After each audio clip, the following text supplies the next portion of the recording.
Hello, I'm HalloweenHellraiser. Welcome to my hellish abode. In this video, I'll be demoing and giving a review/overview of the Harbinger of Hell from Spirit Halloween 2015. We'll start off with a demo, followed by a breakdown of each aspect of Harbinger of Hell, and finish off with my overall thoughts, with the goal being to provide an in-depth overview of this prop so you can best decide if it's the right one for your haunt and/or collection.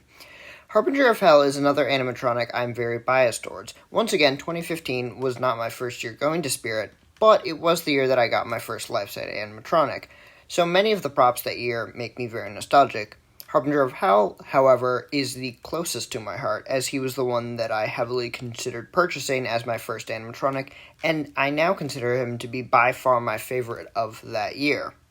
So, while my nostalgia toward him might help me overlook his flaws a little bit, most notably his lack of movement, I still think he's one of the best props Spirit has ever released.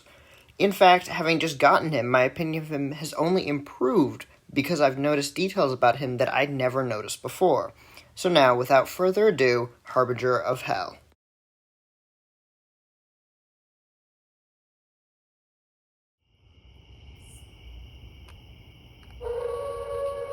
I can smell the death on you. You won't be long now.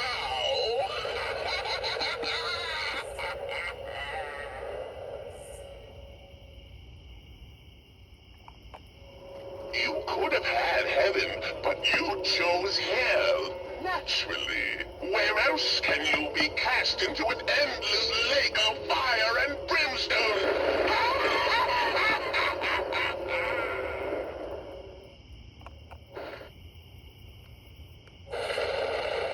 You have darkness in you. Come with me, my child, into the heart of darkness itself.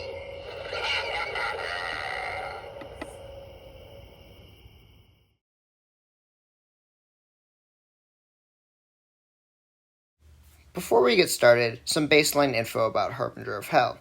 As I stated before, he was sold by Spirit Halloween in 2015. He retailed for $199.99, was in the Spirit Swamp Tours ISE, and was manufactured by New Ray Sun.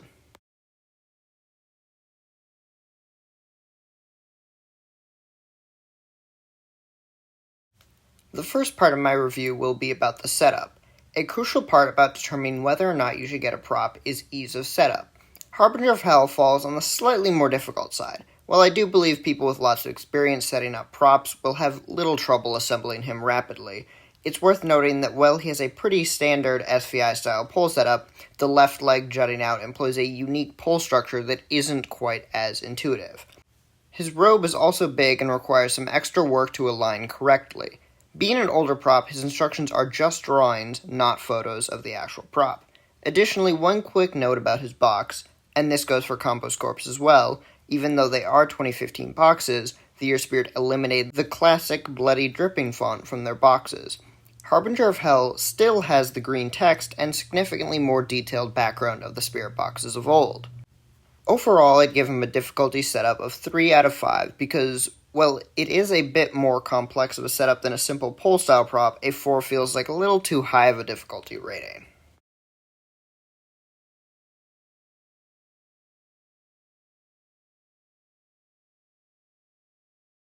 Harbinger of Hell has one animation, being a moving mouth. With one movement, and a small one at that, he is definitely lacking in the movement department. To make matters worse, he has the problem that all animatronics with a blow mold head and jaw movement fall victim to, the infernal clacking noise. Luckily, I got mine from the aftermarket, and it appears the previous owner added a bit of foam to reduce that. I would recommend doing this to any similar props that don't already come with it. Leaving aside the aforementioned issue with a simple fix, I'm left admitting that while I love this prop, his movement is inadequate even for his time.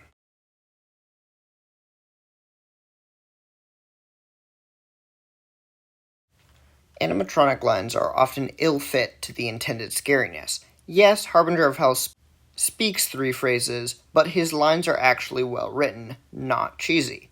Come with me, my child, into the heart of darkness itself, genuinely sounds like it came from a classic horror novel.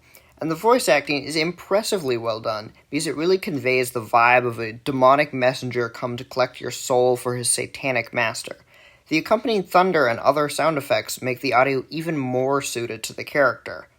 Now, this may be just nostalgia talking, but I believe the audio as a whole, along with his appearance, weaves together a believable and solid character.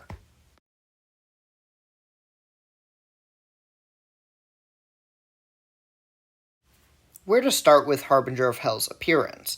How about his horned, skull-like face? Both a classic demon look, yet also unique. The only other demon animatronic with a skull has a ram skull.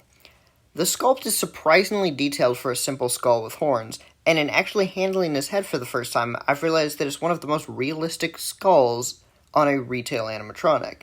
Speaking of sculpts, his bony hands are also very real-looking. Something that matters to me more than most are proportionally sized to a human hand.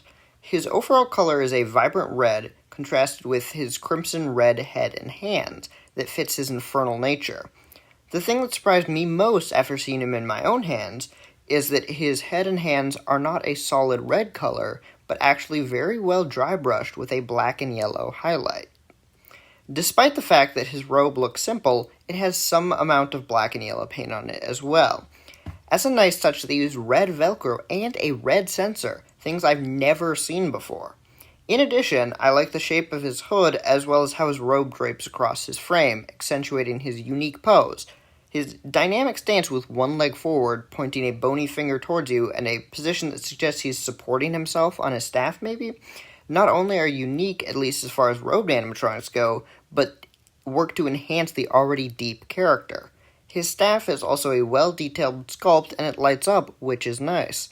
However, the wire for the staff's light doesn't run inside of the hand, making it visible. And lastly, one more nitpick, it can be very finicky to make the robe hang well and appear as natural as possible.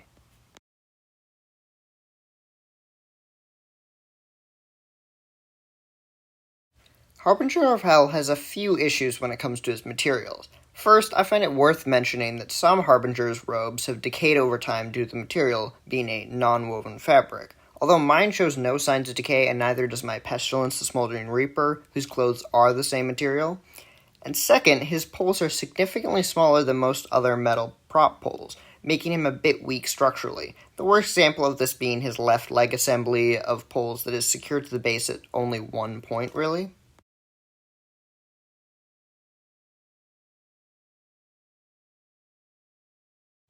Harbinger of Hell, being an older animatronic, is indoor or outdoor covered porch rated, meaning he must be taken inside in inclement weather. He will have a natural place in any hell or otherwise demonic scene, but might also work well in a graveyard, a forest, or farm scene, provided there are, cult rituals going on. Harbinger will be a centerpiece prop, capturing the attention of guests or trick-or-treaters, in large part because of the depth of character that he embodies.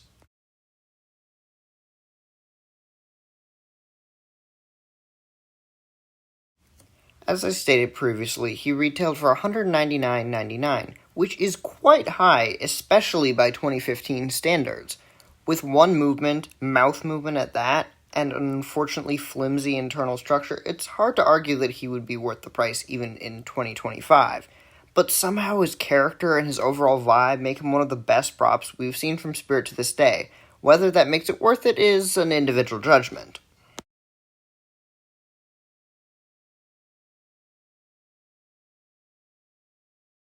Overall, Harbinger of Hell is a unique and amazing character that is remembered fondly by many. He will remain one of my favorites from Spirit Halloween. Despite some flaws in the movement and structure departments, he more than makes up for it with his amazing audio and appearance, and more importantly, how all of his elements come together to make such an exceptional and dynamic character. I'm so thrilled to finally own him. He's one that's a bit harder to come by these days, and always disappears quickly, but if given the opportunity, I would definitely recommend this piece. That brings me to the end of my review for Harbinger of Hell. Thanks for watching, and remember, liking this video or subscribing helps me out a lot.